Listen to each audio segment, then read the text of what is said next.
గత మీ ప్రభుత్వంలో వైఎస్ఆర్సీపీ ప్రభుత్వంలో ఎన్ని అక్రమాలు ఎన్ని అన్యాయాలు ఓట్ల జరిగినాయో ప్రజలందరికీ తెలుసు. ఈరోజు లేని సమస్యను లేని అక్రమాల అన్యాయాలను నిందలను కూటమి ఎమ్మెల్యే గారి మీద కూటమి నాయకుల మీద బురద చల్లడం కూడా వైఎస్ఆర్సీపీ నాయకులు మానుకోవాలని నేను ఈరోజు హెచ్చరిస్తున్నాను. అలాగే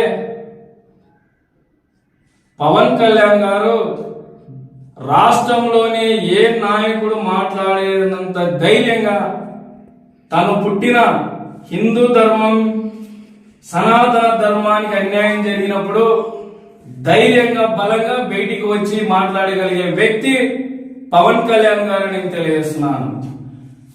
సనాతన ధర్మం గురించి మాట్లాడే హక్కు ఏ వైసీపీ నాయకుడు లేదని తెలియజేస్తున్నాను.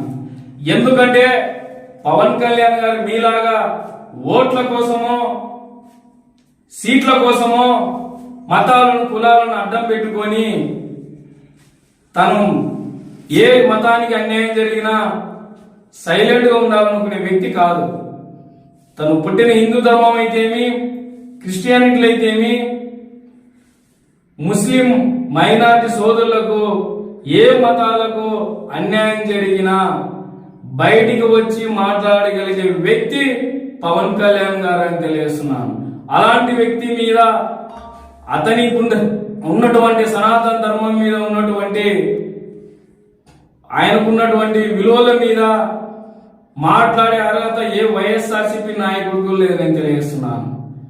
ఇంకొకటి వైఎస్ఆర్సీపీ అధినేత మాజీ ముఖ్యమంత్రి జగన్మోహన్ రెడ్డి గారు మాట్లాడుతూ వైఎస్ఆర్సీపీ నాయకులు కూడా మాట్లాడుతున్నారు. పవన్ కళ్యాణ్ గారు కార్పొరేటర్కి ఎక్కువ, ఎమ్మెల్యే స్థాయికి తక్కువ అని. వైఎస్ఆర్సీపీ నాయకులు ఎవరైతే మాట్లాడుతున్నారో పవన్ కళ్యాణ్ గారి గురించి, మీరు పవన్ కళ్యాణ్ గారి గురించి మాట్లాడే ముందు కార్పొరేటర్ గెలిచి తర్వాత పవన్ కళ్యాణ్ గారి గురించి మాట్లాడమని నేను తెలియజేస్తున్నాను. విలువలున్న వ్యక్తి పవన్ కళ్యాణ్ గారు. విలువలు లేని వ్యక్తులు, విలువలున్న వ్యక్తుల గురించి మాట్లాడే అర్హత ఏ వైఎస్ఆర్సీపీ నాయకుడికి లేదని తెలియజేస్తున్నాను.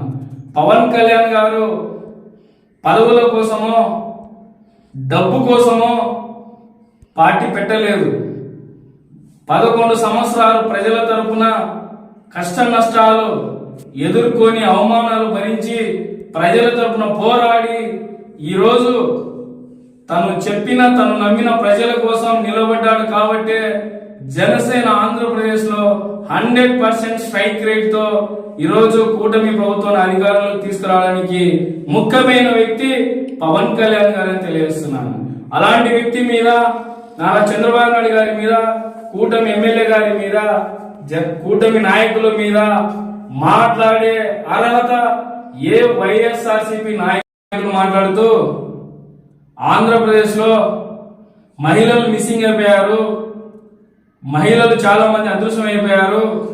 మరి ఆ రోజు పవన్ కళ్యాణ్ గారు ఆమెని మీడియా ముందు వచ్చి మాట్లాడినప్పుడు ఈరోజు మహిళలకు అన్యాయం జరుగుతుంది, పవన్ కళ్యాణ్ గారు ఎక్కడ అని మాట్లాడుతున్నారు. అలా మాట్లాడే వైసీపీ నాయకులకు నేను ఒకటి అడుగుతున్నాను. పవన్ కళ్యాణ్ గారు కర్నూలులో ఒక సుగాలి ప్రీతి అనే ఆడబిడ్డ 9వ తరగతి జరుగుతున్న ఆడబిడ్డ చనిపోతే, మానభంగానికి గురై చనిపోతే ఆ బిడ్డ కోసం బలంగా వచ్చి కర్నూలు నడిపొడ్డున బహిరంగ సభ పెట్టి ఆ కుటుంబం తరపున ఆ బిడ్డ తల్లికి న్యాయం జరగాలని ధైర్యంగా మాట్లాడిన వ్యక్తి పవన్ కళ్యాణ్ గారు తెలియజేస్తున్నారు. ఈరోజు జనసేనలో వీర మహిళ విభాగం అనే మహిళల కోసము వీర మహిళని నామకరణం చేసిన వ్యక్తి పవన్ కళ్యాణ్ గారు అని తెలియజేస్తున్నాను. ఏదైతే గతంలో వైఎస్ఆర్సీ పరిపాలనలో 33,000 మంది మహిళలు మిస్సింగ్ అయ్యారనేది పవన్ కళ్యాణ్ గారి మాట చెప్పినది కేంద్ర ప్రభుత్వం ఇచ్చినటువంటి నివేదికల ఆధారంగా మాట్లాడినారు తప్ప ఇప్పటికీ మహిళలకు కూటమి ప్రభుత్వం అండగా ఉంటుందని తెలియజేస్తూ, ఇంకొకటి వైఎస్ఆర్సీపీ నాయకులు, వైఎస్ఆర్పీ పార్టీ అధ్యక్షులు జగన్మోహన్ రెడ్డి గారు తను కన్న తల్లికి, తోపుట్టు చెల్లికి అన్యాయం చేసిన వ్యక్తి మీ జగన్మోహన్ రెడ్డి కాదా అని తెలియజేస్తున్నాను. మీరు మహిళలకు అన్యాయం జరుగుతుంది, పవన్ కళ్యాణ్ గారు బయటికి వచ్చి మాట్లాడాలంటున్నారు. మరి మీ అధినాయకుడే కన్న తల్లికి తోబుట్టు చెల్లికి అన్యాయం చేసి ఈరోజు కోర్టు మెట్లెక్కే పరిస్థితికి తీసుకొచ్చిన వ్యక్తి మీ జగన్మోహన్ రెడ్డి గారు కాదని నేను ఈరోజు ప్రశ్నిస్తున్నాను. అలాగే వివేకానంద రెడ్డి హత్యకు గురైతే ఈరోజు తన తోబుట్టైనటువంటి సునీత గారికి ఏ విధంగా ఈరోజు జగన్మోహన్ రెడ్డి గారు న్యాయం చేశారని ఈరోజు వైఎస్ఆర్సీపీ నాయకులు నేను అడుగుతున్నాను. కనుక మీరు 1,000 ముందు చూపించే ముందు 4,000 మీ వైపు చూపిస్తాయని గుర్తు పెట్టుకొని కూటమి ఎమ్మెల్యే గారి మీద జనసేన నాయకుల మీద మాట్లాడే ముందు ఆచితూచి మాట్లాడవలసిందిగా వైఎస్ఆర్సీపీ నాయకులకు నేను హెచ్చరిస్తున్నాను.